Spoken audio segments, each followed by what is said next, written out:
അപ്പോൾ സുഹൃത്തുക്കളെ, ഇന്നത്തെ ഫുഡ് അടിയുടെ ഭാഗമായിട്ട് ഞാൻ എത്തിയിരിക്കുന്നത് അംബിക ഹോട്ടലിലാണ്. നമ്മുടെ കൂടെയുള്ള ഓട്ടോ ചേട്ടന് ഉണ്ട്. ഇവിടെ കുറേ സീ ഫുഡ് കിട്ടുമെന്നാണ് എല്ലാവരും സജസ്റ്റ് ചെയ്തത്. എൻ്റെ പിറകിലുള്ള ബോർഡിൽ കാണാം കുറേ ഐറ്റംസ്: അയക്കൂറ, നെത്തൽ, ഇരുന്ത്, മത്തി, അങ്ങനെ കുറച്ച് ഐറ്റംസ് ഉണ്ട്.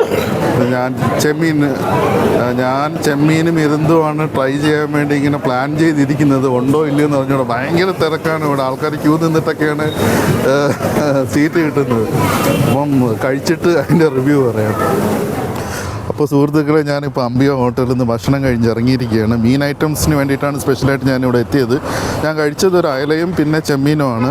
ഇരുന്ന് കഴിക്കണമെന്നുണ്ടായിരുന്നു, പക്ഷേ എൻ്റെ ഭാഗമായപ്പോഴത്തേക്ക് ആ സംഭവം ഇങ്ങോട്ട് തീർന്നു പോയി. അപ്പോൾ സംഭവം വർത്താണ്. എല്ലാ ദിവസവും കഴിക്കാൻ പറ്റുമെന്ന് ചോദിച്ചു കഴിഞ്ഞാൽ അങ്ങനെയല്ല.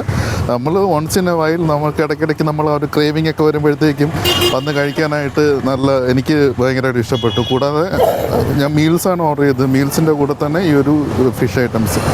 അപ്പോൾ എന്തായാലും ഇന്നിപ്പം തൽക്കാലത്ത് ഇന്നത്തെ ഫുഡടി ഇവിടെ മിക്കവാറും തീരും. കാരണം എനിക്ക് വൈകുന്നേരം തിരിച്ചു പോകാനുള്ളതാണ്. മെയിനായിട്ടുള്ള ഫുഡടി ഇപ്പോൾ നമ്മൾ വൈൻഡപ്പ് ചെയ്തിരിക്കുകയാണ് അപ്പോൾ വീണ്ടും എന്തെങ്കിലുമൊക്കെ നമ്മൾ വൈകുന്നേരം, ഇന്നിപ്പം മഴയ്ക്ക് കുറച്ച് ശമനമുണ്ട്. വൈകുന്നേരം ഒന്ന് കുറച്ചുകൂടെ കഴിയുമ്പോൾ കോഴിക്കോട് ബീച്ചിലൊന്ന് പോകണം. അപ്പോൾ അവിടെ നിന്ന് എന്തെങ്കിലുമൊക്കെ ലൈറ്റായിട്ടുള്ള ഭക്ഷണ ഫുഡടി ഒക്കെ മാത്രമേ ഇനി ഉണ്ടാവത്തുള്ളൂ. ഓക്കെ, ബൈ എന്ന്.